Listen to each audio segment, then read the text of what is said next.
El relicario de Filotea se complace en presentarles el presente audio sobre el libro La definición de la infalibilidad pontificia del padre Fray Seferino González, dominico.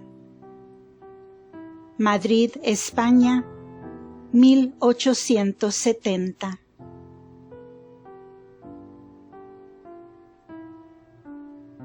Primer capítulo. Melchor Cano y la cuestión de la infalibilidad pontificia. 300 años hace que la pluma de uno de los más grandes escritores de nuestra patria trazaba las siguientes palabras: «Será por ventura herético afirmar que la Iglesia romana puede degenerar, como degeneraron otras iglesias, y que la sede apostólica puede apartarse de la fe de Cristo». He aquí nuestra respuesta a esta cuestión. No queremos prejuzgar la sentencia de la Iglesia, pero si la cuestión es llevada a un concilio general, será notada de herejía la sentencia que admita la falibilidad de la silla apostólica. Y la cuestión ha sido llevada a un concilio general, y la opinión que sostiene la falibilidad del sumo pontífice o de la silla apostólica ha sido condenada como herética. Y la palabra profética y la previsión científica del ilustre Melchor Cano acaban de realizarse en el primer concilio general, celebrado después que el insigne dominicano escribiera las palabras citadas. Será lícito a un español desconocido emitir algunas reflexiones sobre la importancia de esta definición dogmática, que ha tenido el privilegio de poner en conmoción a católicos y no católicos, a sabios e ignorantes, a los gobiernos y a los pueblos. Será permitido a uno de los últimos hijos de Santo Domingo rendir tributo de admiración y de adhesión a la cátedra de San Pedro, siguiendo el ejemplo y la enseñanza de Melchor Cano, de Carranza, de los dos Soto, de Oleastro, de Bartolomé de los Mártires, de Ambrosio Catarino, de Foscarari, y de tantos y tantos otros ilustres prelados y teólogos dominicanos, desde el cardenal Bertano hasta Forerio, primer secretario del Índice, que en el Concilio de Trento dieron brillante testimonio a la verdad y a la justicia. Y no es que yo trate de compararme con esas grandes ilustraciones de la ciencia católica, ni tampoco de someter a examen los fundamentos de la verdad definida por el Concilio Vaticano. Trato únicamente de exponer algunas breves y sencillas reflexiones sobre la importancia religiosa, social y hasta política de esta definición dogmática. Desde el momento que la augusta Asamblea ha pronunciado su fallo, desde el momento que la Iglesia, reunida en legítimo concilio, bajo la presidencia y autoridad del Vicario de Jesucristo, ha dejado oír su voz autorizada. Mi deber, como el deber de todo verdadero católico, es escuchar esa voz y acatar aquel fallo como la expresión de la razón divina, como la voz del Espíritu Santo, como la voz del Verbo de Dios humanado, que había dicho: «Yo estoy con vosotros hasta la consumación de los siglos». Todo hombre que crea en la divinidad de Jesucristo, todo hombre que crea que el Evangelio es la obra del Hijo de Dios, cuando, según la expresión del profeta, dejóse ver sobre la tierra y conversó con los hombres. todo hombre para quien sea una verdad que Jesucristo dijo a los apóstoles, y en su persona a sus sucesores los obispos. Que el Espíritu Santo, que procede del Padre, les enseñaría e inspiraría todas las cosas. Todo hombre, en fin, para quien el título de católico sea una realidad, y no un nombre vano y vacío de sentido, debe inclinar la cabeza y doblar la rodilla al escuchar la voz del Verbo de Dios, que habla por boca de sus enviados, los pastores de la Iglesia, reunidos y congregados en la unidad del Espíritu, de la doctrina y de la caridad. Una observación antes de pasar adelante. Al leer las palabras citadas de Melchor Cano, pudiera creer o decir alguno que el teólogo español, al expresarse en los términos que dejamos consignados, aludía a la indefectibilidad de la Iglesia romana y a la infalibilidad de la silla apostólica, consideradas como una institución permanente y colectiva, pero no a la infalibilidad personal de los pontífices que ocupar pueden la silla apostólica.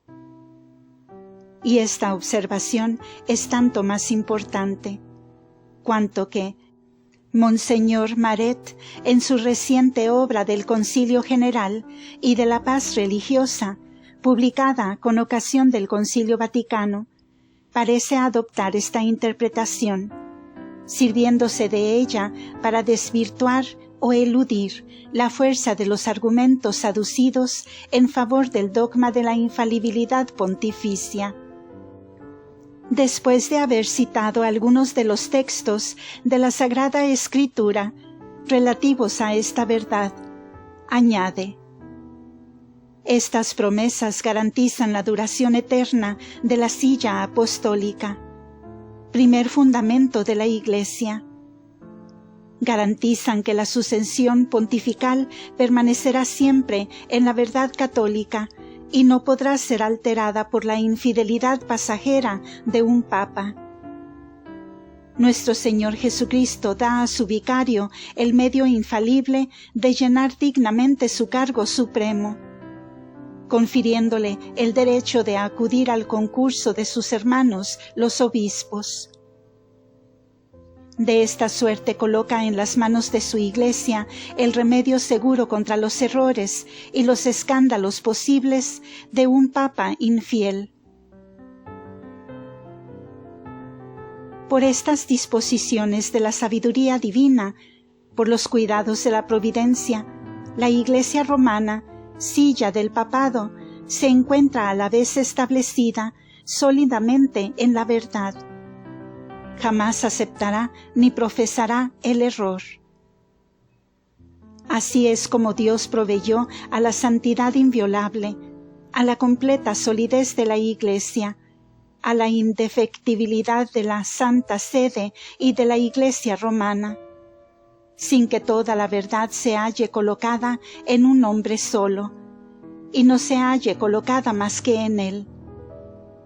La fe puede perecer en un papa, pero no perecerá jamás en el papado. Este pasaje del ilustre obispo de Sura, que puede considerarse en cierto modo como la síntesis esencial de su obra citada, revela con toda evidencia la funesta influencia que el espíritu de partido y la preocupación sistemática de ciertas ideas pueden ejercer sobre talentos superiores y sobre hombres de verdadera ciencia. En efecto, el pasaje citado puede condensarse en las siguientes afirmaciones. Número 1. Cuando Jesucristo dijo a San Pedro: «Tú eres Pedro, y sobre esta piedra edificaré mi iglesia», etc. Cuando le dijo: «Mas yo he rogado por ti, a fin de que tu fe no perezca, y tú, cuando te conviertas y arrepientas, confirma en ella a tus hermanos. Cuando le dijo, finalmente, apacienta mis ovejas. Con los demás textos análogos del Evangelio referentes a San Pedro, como cabeza de la Iglesia y vicario del mismo Jesucristo. Este no le prometió la infalibilidad necesaria para el conveniente desempeño de su alta misión, sino a condición de ponerse de acuerdo con sus hermanos, los obispos, o reunidos en concilio, o diseminados en la Iglesia. Número 2.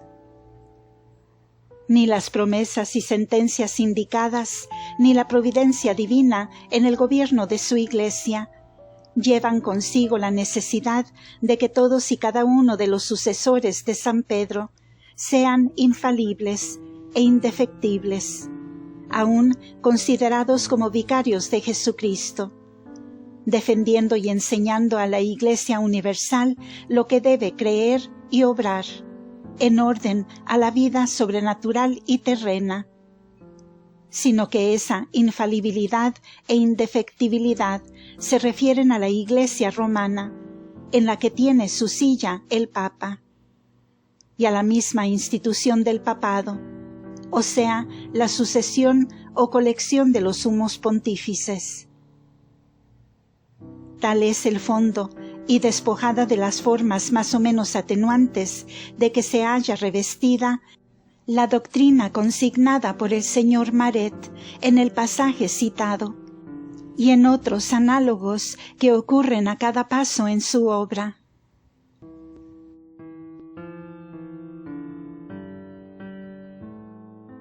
Ahora bien, no se necesita reflexionar mucho, y si únicamente leer con ánimo sereno y libre de todo sistema preconcebido los textos del Evangelio, a que alude el autor del Concilio General y de la Paz Religiosa, para reconocer que semejante interpretación es tan contraria a la letra como al espíritu de los textos aludidos.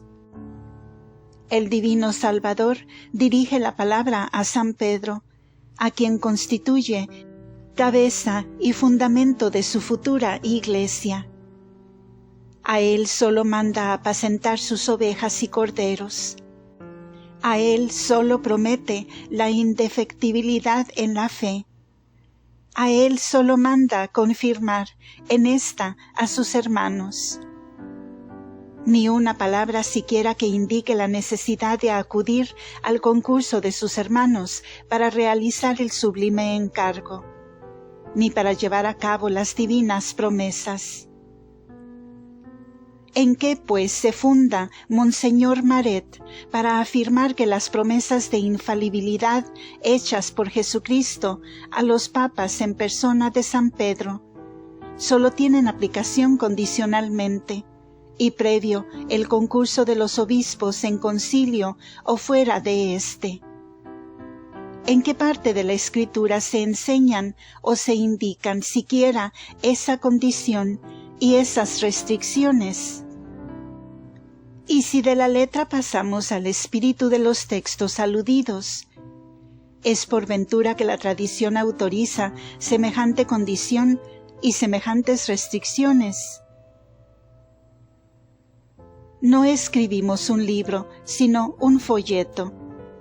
Por eso, ni podemos ni debemos detenernos en demostrar que la interpretación que nos ocupa no se halla en armonía, ni con la tradición y práctica de la Iglesia desde los primeros siglos, ni con la doctrina de los padres de la Iglesia, ni con la enseñanza de la historia eclesiástica.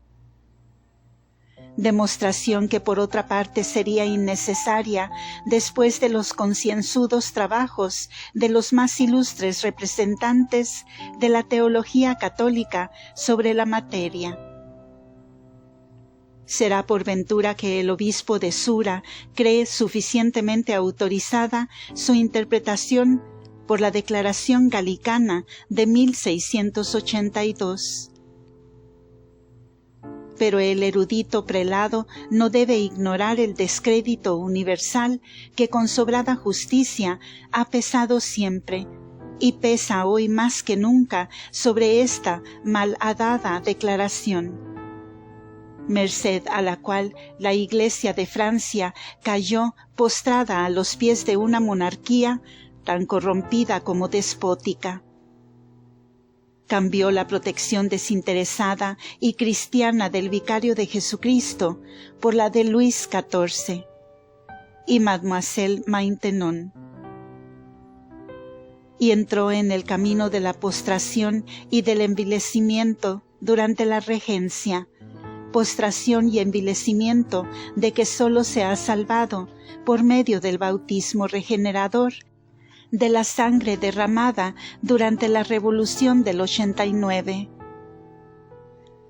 Y sobre todo, acercándose más y más al vicario de Jesucristo, y estrechando sus lazos de unión con la cátedra de San Pedro.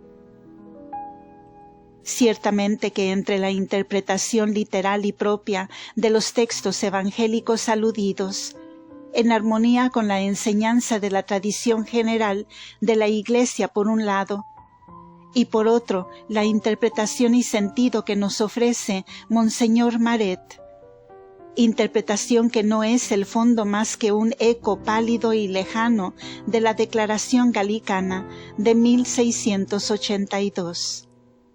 La elección no puede ser dudosa.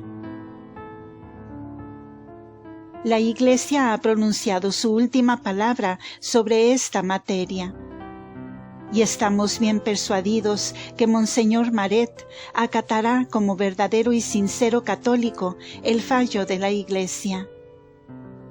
Y si hemos indicado, más bien que expuesto, las reflexiones que preceden, es solamente con el objetivo de que las personas poco versadas en estas controversias reconozcan que la reciente definición de la Iglesia sobre la infalibilidad personal del Papa cuando habla ex cátedra, es decir, como sucesor de San Pedro y vicario de Jesucristo, que enseña a la Iglesia todo lo que debe creer y lo que debe obrar en orden a la vida eterna, no es más que la promulgación y como una consagración explícita de una doctrina revelada y enseñada por el mismo Espíritu Santo por medio de la Escritura y la tradición.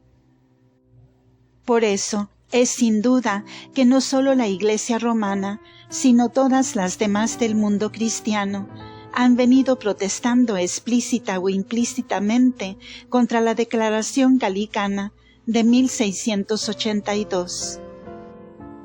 Y es digno de notarse que el insigne Melchor Cano, a quien los adversarios de la definición de la infalibilidad se complacían en citar en apoyo de algunas de sus ideas, combatió ya de antemano con su acostumbrada energía y solidez la declaración citada, poniendo de relieve las peligrosas consecuencias de semejante doctrina.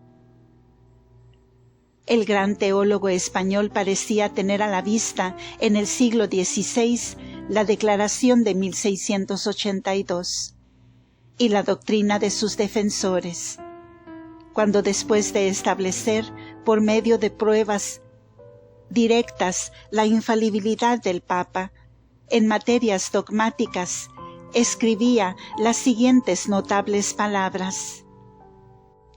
Cito: además, es indudable que la costumbre de la Iglesia manifiesta y declara esto mismo, porque en realidad jamás se admitió apelación de la silla romana con respecto a las causas de fe, sino que la Iglesia siempre ha tenido por herejes a los que aquella juzgaba o condenaba como tales.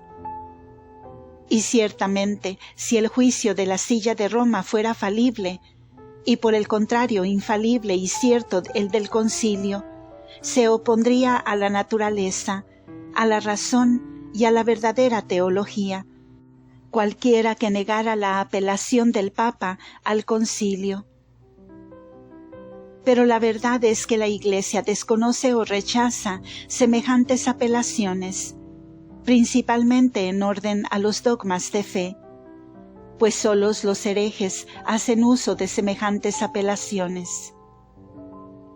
Por otra parte, si fuera necesario reunir un concilio general para condenar a todos y cada uno de los herejes, siendo esto no solo difícil, sino hasta absolutamente imposible, con bastante frecuencia sería lícito entre tanto a los herejes propalar sus doctrinas impunemente, hasta que se pudiera reunir en concilio toda la Iglesia. Siendo pues indudable que esto estaría en contradicción con la providencia de Cristo sobre su Iglesia, preciso será confesar que la autoridad de la silla romana es suficiente para condenar todas las herejías, de donde se infiere que el juicio o sentencia de este tribunal en orden a las cosas de fe se debe tener por absolutamente cierto. Por lo que hace a la segunda afirmación, confesamos ingenuamente que nos causa admiración que un espíritu tan ilustrado y cultivado por la ciencia, como lo es sin duda el obispo de Sura, haya podido recurrir para salvar su sistema a una afirmación tan poco sólida y a una doctrina tan poco teológica, si es lícito hablar así. Decir que la infalibilidad corresponde a la institución del papado, pero no a los sumos pontífices en particular, equivale a establecer que cada uno de los sumos pontífices, y por consiguiente todos, o cuando menos muchos de ellos, pueden enseñar el error, aun en los casos pertenecientes a la fe y buenas costumbres, sin que por eso se pueda decir que el error haya cabida en la sucesión pontifical o en la silla apostólica. ¿Es esto digno de un hombre de ciencia católica y teológica? ¿No es a todas luces evidente que desde el momento que se admite la posibilidad del error para un papa, es preciso admitirla para todos, o por lo menos para un número indeterminado? Y es compatible con semejante posibilidad del error la indefectibilidad de la silla apostólica, del papado, ni por consiguiente de la Iglesia sometida por derecho divino al Papa como a su cabeza y como a vicario de Jesucristo su fundador. Y es lógico también al atribuir la indefectibilidad, la verdad y la infalibilidad a la Iglesia romana, al mismo tiempo que se niegan estas prerrogativas a los sumos pontífices. Fin de este episodio. Continuará en el siguiente audio. Gracias por escuchar.